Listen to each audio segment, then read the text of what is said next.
ایک جماعت جو MQM ہے ان کے 7 ممبر ہیں، اسی طرح چودھری صاحبان کے 5 ممبر ہیں، ایک باپ پارٹی ہے بلوچستان عوامی پارٹی، اس کے بھی 5 ممبر ہیں، 3 ممبر ہیں JDA کے جو سندھ سے ہے، اور اسی طرح کچھ ایک ووٹ ہے شیخ رشید صاحب کا جو ان کی پارٹی ہے، اس میں سے وہ اکیلے منتخب ہوئے ہیں، اور ایک آزاد ممبر ہیں۔ اس طرح سب یہ ملا کر 172 بنتے ہیں۔ لیکن آپ ذرا وہ منظرنامہ یاد کیجئے 2018 کے الیکشن سے پہلے، جب ہمارے وزیر اعظم صاحب کو یہ کہا گیا تھا کہ آپ نے دوسری پارٹیوں کے وہ جو بکاؤ مال ہیں، جو ضمیر فروش لوگ ہیں، جو ہر دفعہ پارٹی بدلتے رہتے ہیں، آپ انہیں اپنے ساتھ کیوں ملا رہے ہیں؟ تو انہوں نے کہا تھا کہ یہ الیکٹیبل لوگ ہیں، یہ جہاں بھی ہوں گے یہ اپنے قدموں پہ ووٹ لیتے ہیں، اور الیکٹیبلز کو ساتھ ملائے بغیر کوئی بھی الیکشن جیت کر حکومت بنانا ناممکن ہے۔ پھر جہاں ان کا ساتھ دیا تھا ترین صاحب نے، جہانگیر ترین صاحب نے، سب لوگ جانتے ہیں کہ ان کا جہاز رکشے کی طرح استعمال ہوا، اور پنجاب میں بھی اور مرکز میں بھی PTI کی گورنمنٹ بنی۔ اب یہ جو کہا جاتا ہے کہ اگر جن لوگوں نے بلے کے نام پہ ووٹ لیا تو ہم ان کی ٹانگیں توڑ دیں گے اگر وہ کسی دوسری طرف جائیں گے، تو ان میں تو موسٹلی جو لوگ اب جانا چاہ رہے ہیں وہ تو الیکٹیبل ہیں، جن کو آپ نے اسی شرط پہ ساتھ ملایا تھا کہ اگر وہ آئیں گے اپنے قدموں پہ ووٹ لیں گے، اپنی سیٹیں خود نکالیں گے اور PTI کی گورنمنٹ بنوا دیں گے۔ اب انہوں نے ہوا کا رخ دیکھا ہے تو وہ دوسری طرف جانے لگے ہیں، تو پھر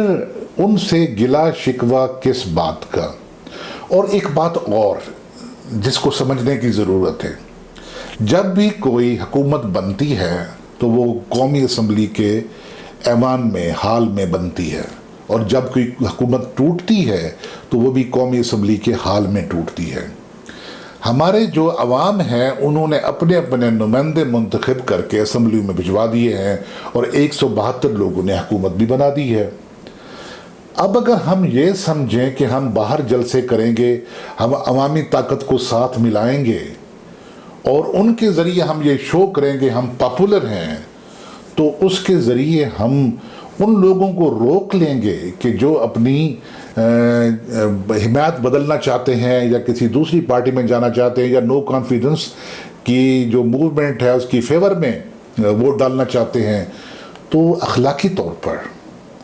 ہم ان لوگوں سے یہ کیسے توقع کر سکتے ہیں کہ جو اپنے قدموں پہ الیکٹ ہو کر آئے تھے؟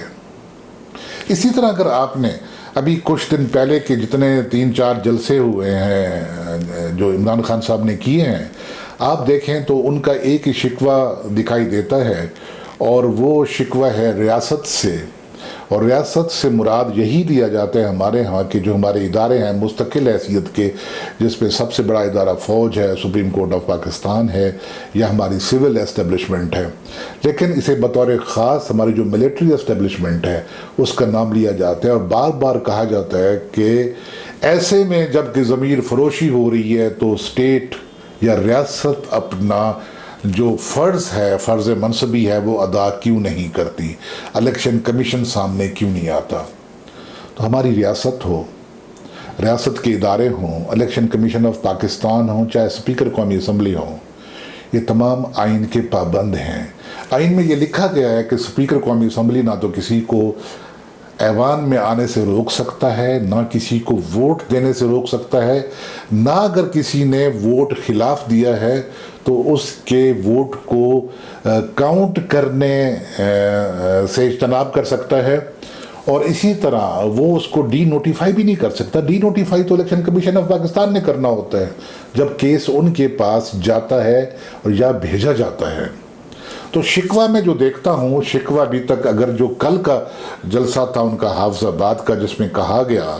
کہ انہوں نے بہت اچھے طریقے سے کنیکٹ کیا ہے اور بڑی شستہ زبان بولی ہے، اور انہوں نے جو جس طریقے سے وہ نام بگاڑ کر لیتے تھے ویسے نہیں لیے، تو اس کے باوجود میں دیکھتا ہوں کہ ان کا شکوہ ریاست سے ابھی تک موجود ہے کہ ریاست نیوٹرل کیوں نہیں ہے۔ کبھی وہ نیوٹرل لوگوں کو جانور کہتے ہیں، کبھی وہ نیوٹرل لوگوں کو برا بھلا کہتے ہیں، اور کبھی خود نیوٹرل امپائر کی بات کرتے ہیں، لیکن اب وہ یہ تقاضا کر رہے ہیں کہ وہ لوگ جو نیوٹرل ہو چکے ہیں وہ سامنے آئیں اور ان کو ہیلپ آؤٹ کریں، رادر ان کو بیل آؤٹ کریں اس ساری سچویشن سے۔ اسی لیے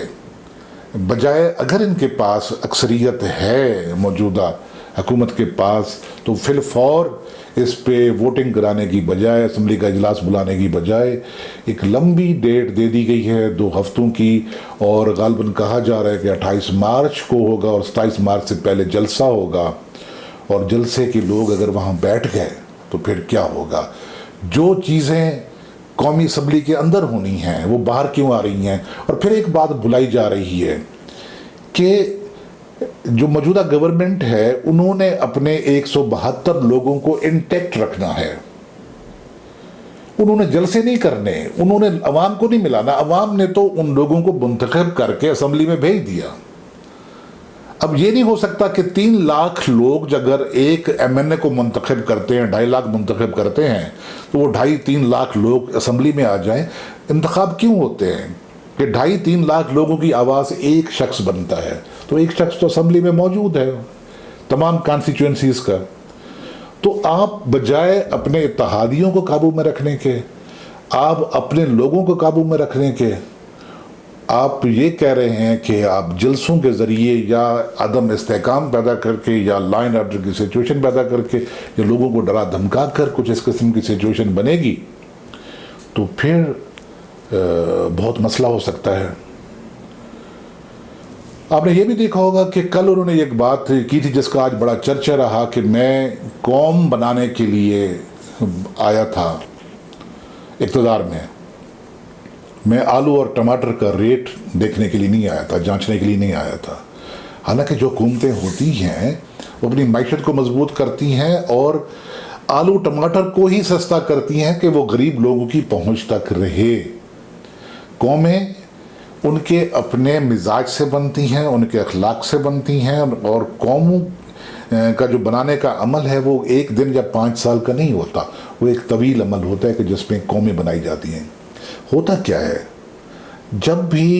کوئی شخص اقتدار میں آتا ہے تو اس کے گرد جو جینون لوگ ہوتے ہیں ان کو کسی نہ کسی طور پر دھکیل کر کچھ ایسے لوگ آ جاتے ہیں جو یہ باور کرا دیتے ہیں حکمران کو کہ آپ کو تو کسی خاص مقصد کے لیے، کسی بہت بڑے کام کے لیے زمین پر بھیجا گیا ہے، اور آپ کو یہ جو منصب ودیعت کیا گیا ہے یہ منصب کا تقاضا ہے، آپ یہ آلو ٹماٹر کے لیے نہیں آئے ہوئے، آپ کسی بہت بڑے کام کے لیے آئے ہیں۔ اور یہی وہ عمل ہوتا ہے جو حکمرانوں کو اپنے عوام سے دور کرنا شروع کر دیتا ہے۔ تو پھر وہ جو عوام کے منتخب نمائندے ہیں جنہوں نے ان پر کانفیڈنس کا ووٹ کر کے انہیں وزیر اعظم بنایا ہوتا ہے، ان سے وہ دور ہوتے چلے جاتے ہیں، اور پھر سچویشن یہی بنتی ہے۔ تو ناظرین، یہ تھا ہمارا آج کا ویلاگ۔ یہ کیسا لگا، اچھا لگا ہو تو آپ دوستوں کے ساتھ شیئر کیجیے گا، اور ٹوڈے ود حفیظ خان کو اگر آپ نے ابھی تک اس کو سبسکرائب نہیں کیا سبسکرائب کیجیے، اور بیل آئیکن کو پریس کر دیا کریں تاکہ آنے والے ویلاگ خود بخود آپ تک پہنچتے رہیں۔ آپ اجازت دیجیے، فی امان اللہ۔